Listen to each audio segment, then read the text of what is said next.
세계 단편 소설 50선 투르게네프 원작 첫사랑 6부작 세 번째 시간입니다.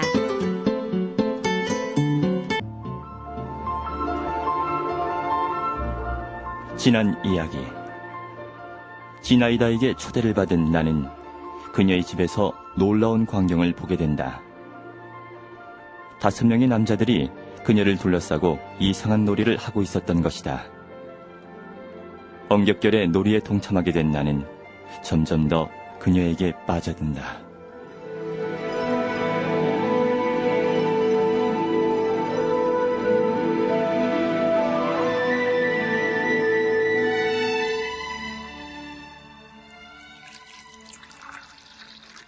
다음날 아침 차를 마시러 아래층으로 내려갔을 때 어머니는 나에게 잔소리를 하기 시작했다. 그렇게 오랫동안 뭘 하고 놀았니? 그냥 이야기하고 놀았죠 뭐. 어쨌든 그들은 점잖은 사람들이 아니야. 그러니 앞으로는 그런 집에 드나들지 말고 시험 준비나 열심히 하거라. 차를 마시고 나자 이번엔 아버지께서 내 팔을 붙잡고 정원으로 이끌었다. 어젯밤 자세킨 공작 부인의 집에서 본 걸 빠짐없이 말해보거라.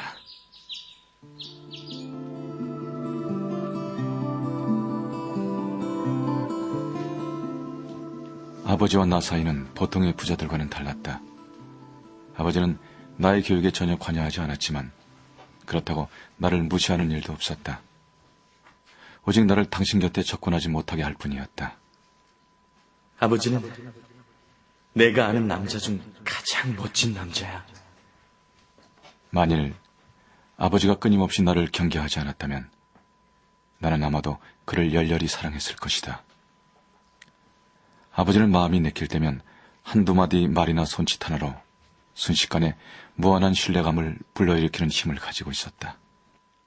아버지는 말이 통하는 진정한 친구, 그리고 너그러운 스승 같은 존재야.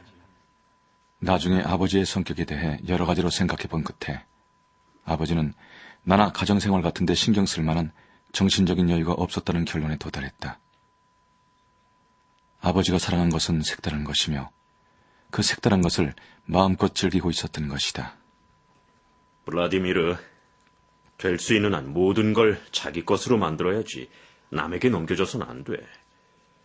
그리고 자긴 자기 자신의 것이 돼야 해. 여기에 바로 인생의 묘미가 있는 거다. 언젠가 젊은 민주주의의 입장에서 자유에 대하여 아버지와 토론한 적이 있었다.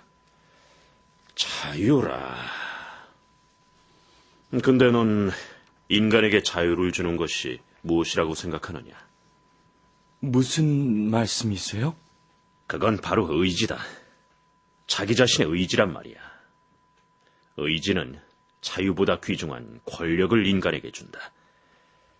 자기가 하고 싶은 일을 마음대로 할 수 있다면 자유로운 몸이 될 수도 있을 것이고 또한 명령을 내릴 수도 있을 것이야. 아버지는 무엇보다도 삶을 즐기려고 하였다. 그리고 실제로 삶을 즐겼다. 어쩌면 아버지는 자신이 인생의 묘미를 오랫동안 맛볼 수 없다는 것을 그때 이미 알고 있었는지도 모른다. 아버지는 불과 42이라는 나이에 세상을 떠났던 것이다.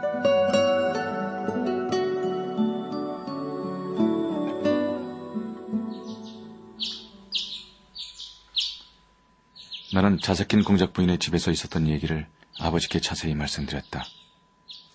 아버지는 귀를 기울이는 듯하기도 하고 한편 무관심한 듯한 태도로 내 얘기를 듣고 있었다. 지나이다는 정말 아름다운 아가씨예요. 품위도 있고 삶을 즐길 줄 아는. 나는 끝내 참을 수가 없어서 그녀에 대한 칭찬을 늘어놓기 시작했다. 아버지는 입가에 웃음을 띠고 있었다. 그러다가 기지개를 켜며 일어섰다. 아버지, 저도 따라가면 안 되나요? 안 돼.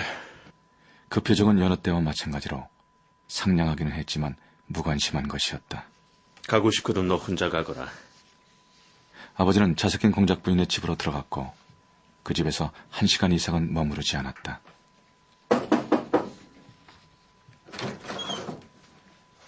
안녕하십니까? 나도 점심을 먹고 자색 낀 공작 부인의 집으로 갔다. 응접실에는 늙은 공작 부인 혼자 앉아 있었다.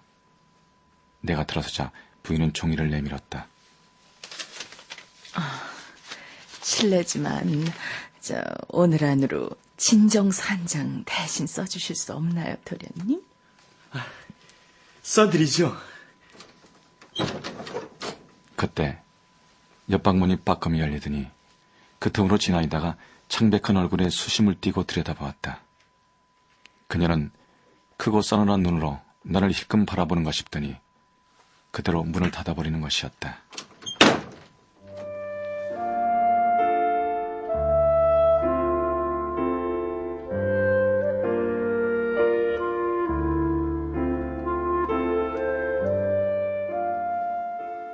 사실 나의 열정은 그때부터 시작되었다고 할 수 있다. 나는 이제 어린 소년이 아니라 사랑에 빠진 사나이가 된 것이다. 하지만 나의 괴로움도 역시 바로 그날부터 시작되었다. 지나이다가 곁에 없으니 온통 슬픔뿐이구나. 그러나 그녀가 곁에 있다고 해서 결코 편안한 것은 아니었다. 질투를 하거나 아니면 나 자신이 보잘것없는 존재임을 스스로 느끼게 되어 공연히 화가 나기도 했다.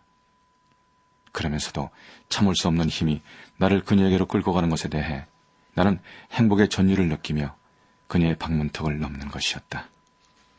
무시의 볼데마르, 날 좋아하나요? 어머, 정말인가 보네?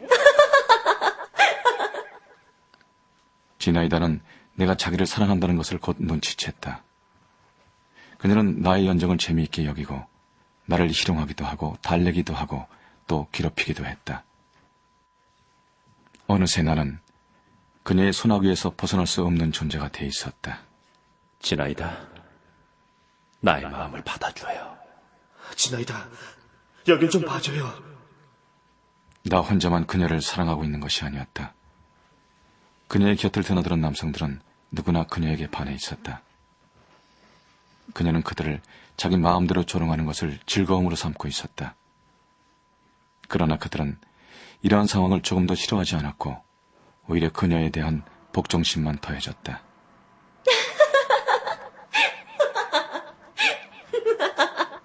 싱싱하고 아름다운 그녀의 몸에는 교활함과 무관심, 기교와 단순함, 조용함과 활달함이 뒤섞여 독특한 매력이 넘쳐 흘렀다.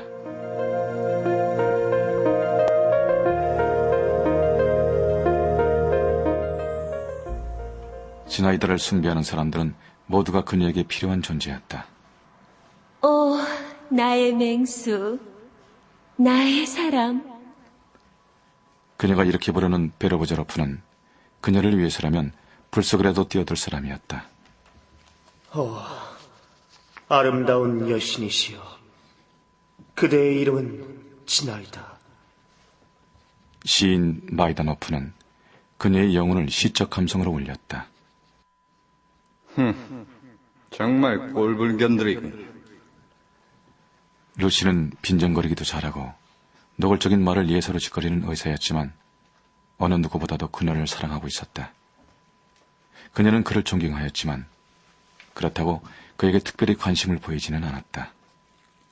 지나이다는 왜 마레프스키 백작을 곁에 두는 걸까? 마레프스키 백작은 잘생기고 영리한 사람이었지만 어딘가 사기꾼 같은 데가 엿보였다.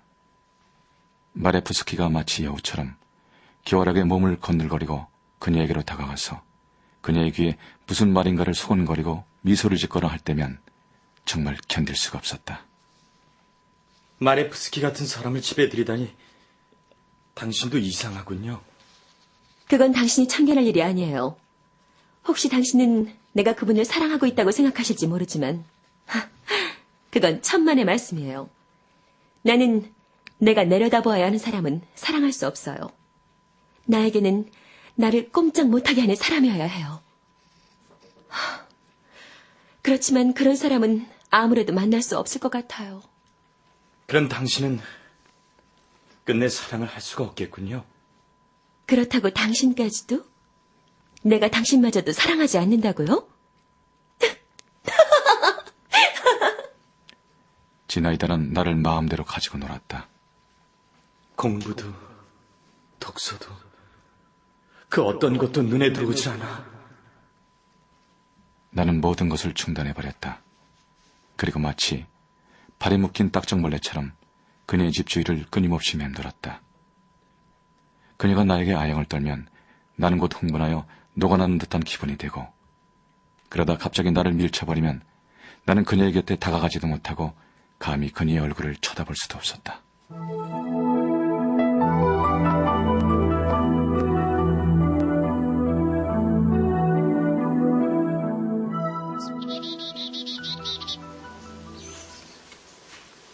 어느 날 나는 담 옆에 뜰을 걷다가 지나이다의 모습을 발견했다.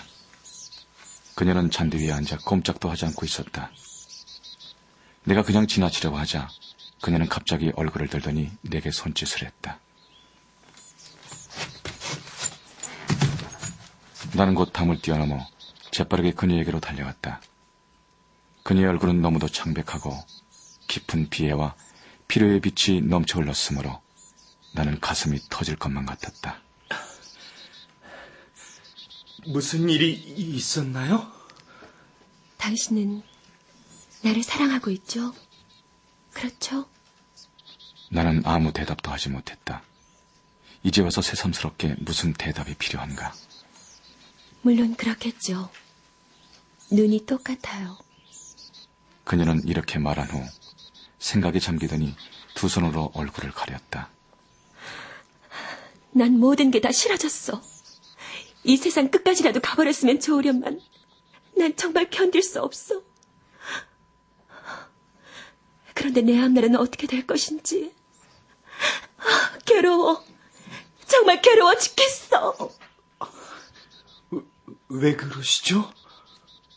지나이다는 아무 대답도 없었다. 나는 비통한 마음으로 그녀를 바라보았다. 그때 나는 그녀를 즐겁게 하기 위해서라면 기꺼이 내 생명이라도 바칠 수 있을 것 같았다. 주인은 온통 햇빛을 받아 밝고 푸르렀다. 바람은 선들선들 나뭇잎을 스치고 꿀벌은 부리를 가볍게 날아다니며 붕붕거렸다.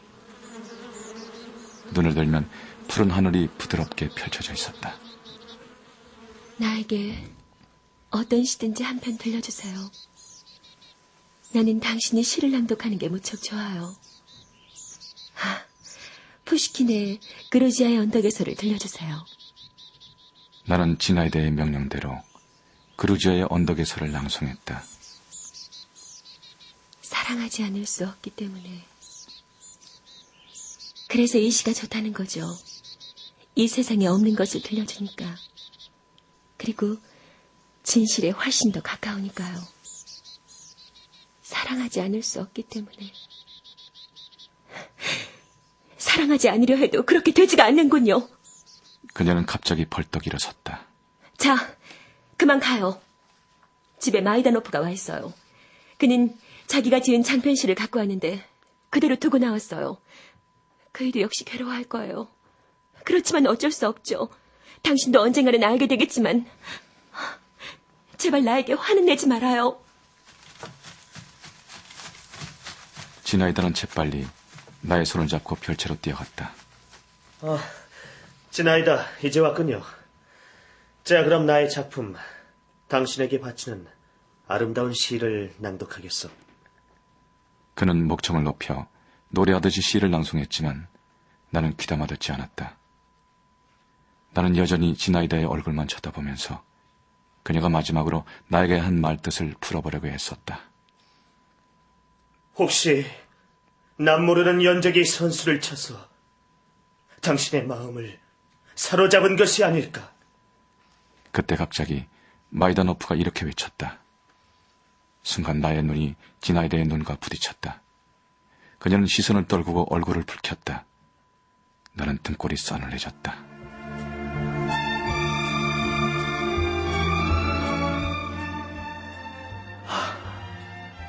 그녀는 사랑에 빠졌구나.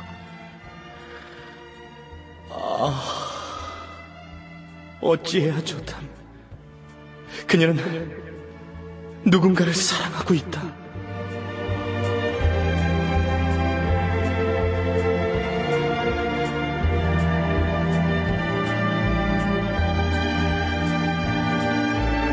투르게네프 원작 6부작 3부를 들으셨습니다. 이 작품은 일종의 성장소설로 주인공 블라디미르가 소년 시절에 겪은 첫사랑을 그리고 있는데요. 오늘은 성장소설의 특징에 대해 서울대 노원어문학과 이현우 선생님의 말씀으로 들어보겠습니다.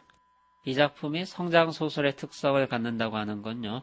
주인공인 16살의 소년 블라디미르가 나중에 나오겠지만 사랑의 어떤 진실에 눈뜨면서 갑자기 늙어버린 것으로 느끼게 되는 마지막 장면에서 확인됩니다. 그는 자신이 사랑하는 연상의 여인 지나이다와 아버지 미래 장면을 엿보고 나서 이것이 사랑인가 보다라고 생각하며 지난 한 달 동안 자신이 아주 많이 늙어버렸다고 느낍니다. 즉 아픈 만큼 성숙해진 것인데요. 러시아어로 블라디미르의 애칭은 발로자인데 그런 맥락에서 보자면 이 작품은 어린아이 발로자가 어른 블라디미르로 성장해가는 이야기이기도 합니다. 일반적으로 성장소설 혹은 교양소설이라는 장르는 주인공이 소위 사회적 규범을 내면화하면서 어른으로 성장해가는 이야기를 뜻합니다. 화자인 블라디미르는 그의 이 사랑을 통해서 더 성숙해지는 것이 아니라 그 단계에서 고정되고 정지돼 버리고 맙니다. 다시 말해서 그의 첫사랑은 그의 마지막 사랑이기도 한 것이죠. 그런 의미에서 이 작품은 성장소설의 구도 안에 들어가 있긴 하지만 일반적인 성장소설과는 조금 성격을 달리한다고 볼 수 있습니다. 3부를 마치고 4부에서 계속 들으시겠습니다.